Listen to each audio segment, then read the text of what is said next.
Hey, what's up, everybody? Again, OC back with another episode of The Confusion Records. In this episode, we're going to cover some of the things that you guys have definitely probably missed in the last week or two in the news, and also some things that are going to pique your interest about what's going on right now. Not just with political stuff, but also the nature in the world. So pay attention, folks. They're doing some things to us that you don't even know about, and they're doing things to the environment that you don't even know about. So check it out. Here's another episode of The Confusion Records. I hope you enjoy. With 8 years under his belt as the commanding officer of DC's National Guard, Major General Errol Schwartz brought experience and gravitas to the task of planning a successful inauguration. If something goes bad, it's up to the law enforcement agency to make the first move, if you will. But unlike in the years since George W. Bush first appointed him, General Schwartz will watch this inauguration conclude from home, stepping down as Donald Trump steps up to take the oath of office at noon. The timing is extremely unusual, General Schwartz told the Washington Post today, adding he would never plan to leave a mission in the middle of a battle. George Soros, front page story in the Wall Street Journal this morning that he lost $1 billion trying to basically short sell a Trump victory. Yeah, I mean, he, along with some others like Mark Cuban, basically said if Trump wins, it's the end of the world. The market is going to sell off.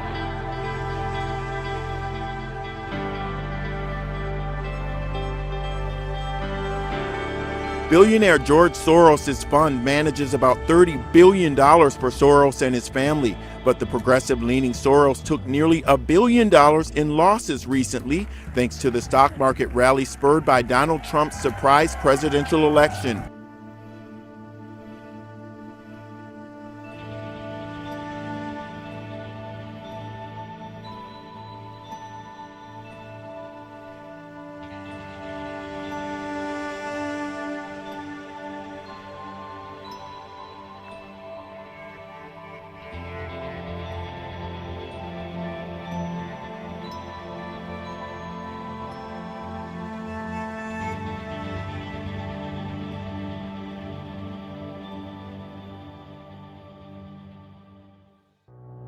President Obama is dishing out some advice to his successor, President-elect Donald Trump, but beware the irony. It was only then, after we had exhausted efforts for bipartisan reform, that we took some additional steps on immigration executive actions. So my suggestion to the president-elect is, going through the legislative process is always better, in part because it's harder to undo. Well, advising Mr. Trump to go through the, quote, go through the legislative process sounds a little hypocritical considering you, Mr. President, have bypassed Congress by signing more than 200 executive orders using your pen and a phone.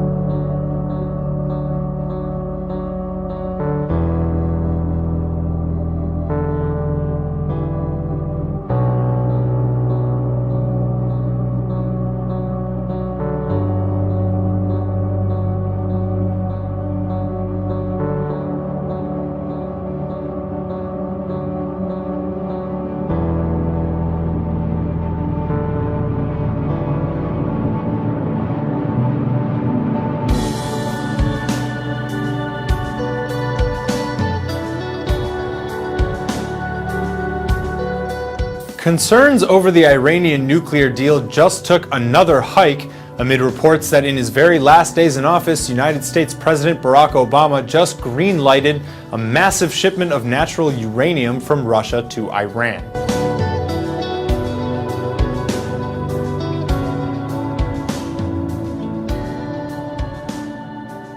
Washington said it's okay for Moscow to send the material in a barter deal to receive reaction coolant from Tehran. The United Nations Security Council still needs to approve the deal, but it's expected to do so because the 130 tons of Russian uranium is actually permitted by the 2015 Landmark Atomic Pact, and the international community is doing all that it can to keep the Islamic Republic committed to the deal.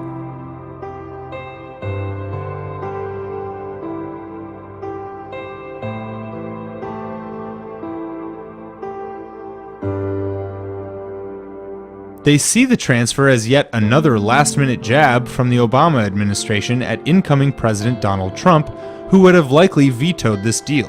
Iran has already exceeded the cap set by the pact several times on its production of heavy water, which is used as a coolant in nuclear reactors.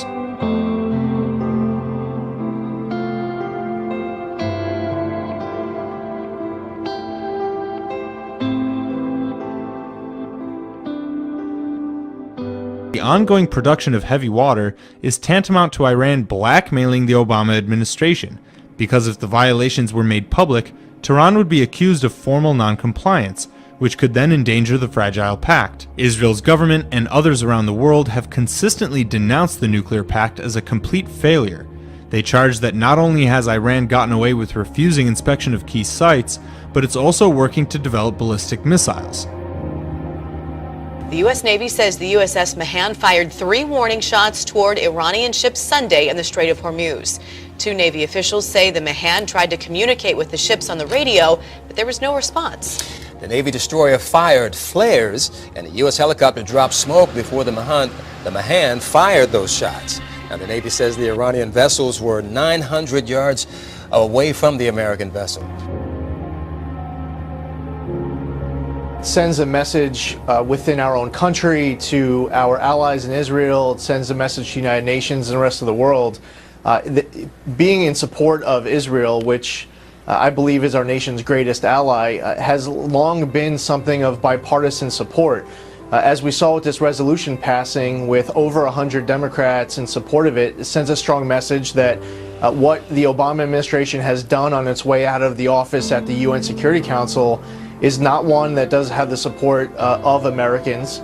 And the speaker was right in his floor statement. What was passed at the Security Council goes way beyond the issue of settlements. For the first time ever, the UN Security Council is passing a resolution that declares this area of East Jerusalem and Judea and Samaria as a legally occupied territory. I am stunned. I am stunned at what happened last month. This government, our government, abandoned our ally Israel when she needed us the most. Do not be fooled. This UN Security Council resolution was not about settlements, and it certainly was not about peace. It was about one thing and one thing only: Israel's right to exist as a Jewish democratic state. These types of one-sided efforts are designed to isolate and delegitimize Israel. They do not advance peace, they make it more elusive. It is time to repair the damage done by this misguided hit job at the UN. It's time to rebuild our partnership with Israel and reaffirm our commitment to her security. Now, Syrian state television says that Israel has fired rockets at a major military airport in Syria, just west of the capital Damascus.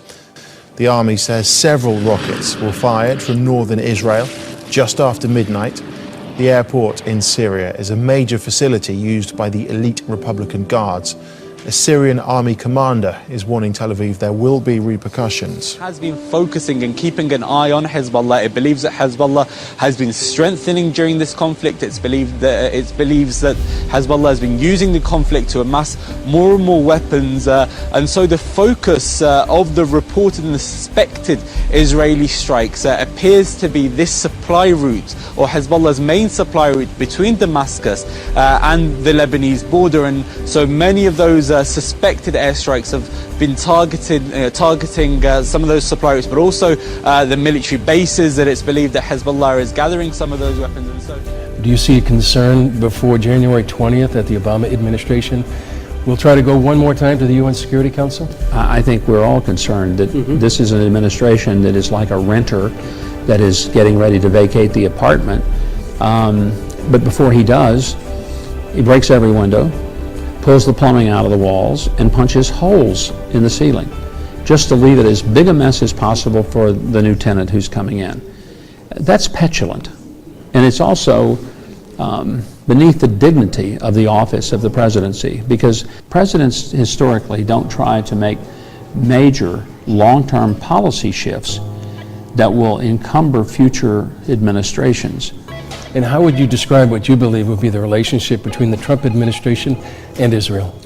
There will be a new level of candor and I think willingness to discuss issues honestly, and both sides will feel that they're looking after the best interest of their countries and of their allies.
On June 27, 2014, a large lava flow broke out on the northeast side of Pu'u'o and began to head east. It cut through miles of forest during the summer, and by October it was approaching Pahoa. Apa'a Road and the Pahoa transfer station were closed and emergency preparations began.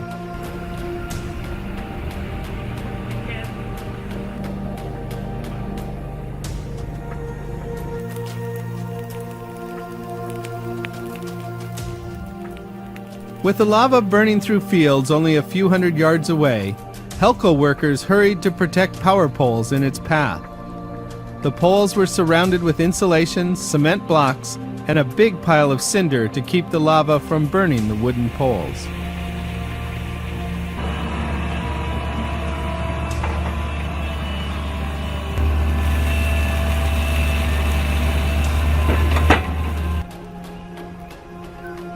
Lava ran directly into one of the power poles as it crossed the Pa'a Road in the early morning hours of October 25th.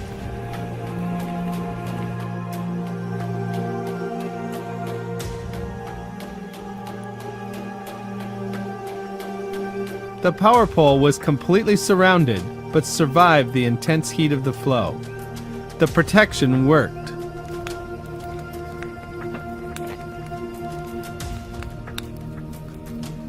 Below the road, the lava flow continued down through pasture, burning or burying fences and crumpling a metal shed along the way.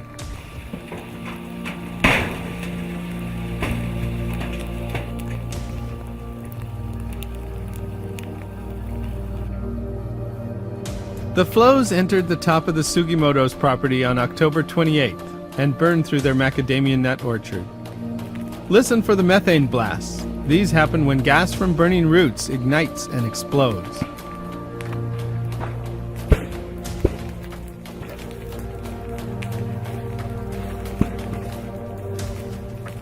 The lava burned things like this pile of old tires, but old trucks and pieces of metal got covered or embedded in the lava. Fire and civil defense workers were there to make sure everyone was safe.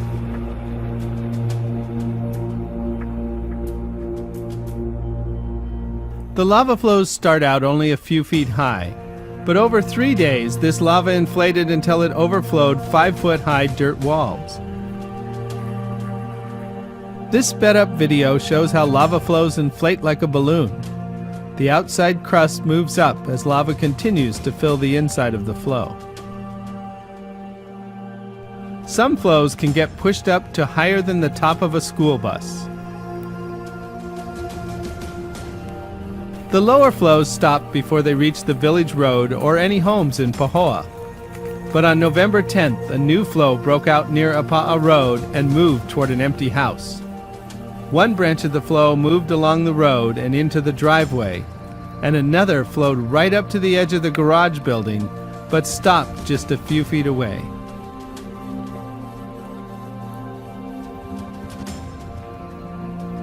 Sadly, lava reached the house.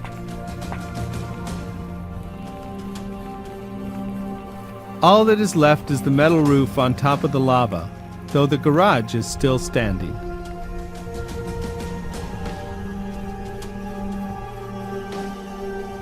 New breakouts of lava continued above Apa'a and soon reached the transfer station.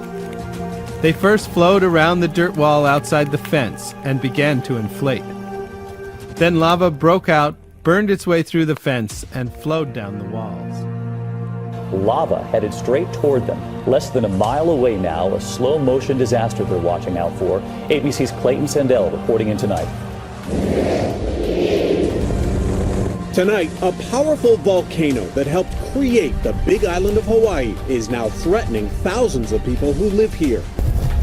A river of red-hot lava quickly oozing the length of 6 football fields in just the last 2 days. You can see just below here, in these cracks, is actual molten lava. The flow erupted from the Kilauea volcano in June, traveling downhill 11 miles, now less than 1 mile from the small town of Pahoa. It's really the geography that controls where this lava goes. Sometimes speeding up, sometimes it's slowing down, but it's always a threat. For some of the 10,000 people affected, evacuations could be just days away. Road construction crews are racing to make sure they have a way out. The island is no stranger to Kilauea's power. It's been steadily erupting since 1983, wiping out nearly 200 homes in 1990. The volcano has been belching explosions of fiery lava ever since, and now shows no sign of cooling off. On the leading edge of a lava flow on the big island of Hawaii, this came from the Kilauea volcano. This particular lava flow started on June 27th. And it has traveled about 11 miles so far. And the problem is it's headed right for a small town of Pahoa. Take a look at what we're standing on here. This is lava that flowed probably just 24 hours ago. And if you look carefully, you can see just below here in these cracks is actual molten lava. Thousands of degrees down there. So we're going to try and stay out of the dangerous stuff. All right, thanks everybody for watching. I appreciate it very much. Please click the like button down below, subscribe, and share this video with all your friends, all right? We can make a difference, but you must speak up. Anybody wants a shout out, put a comment down below, and I'll do a shout out to you in the next video. Peace.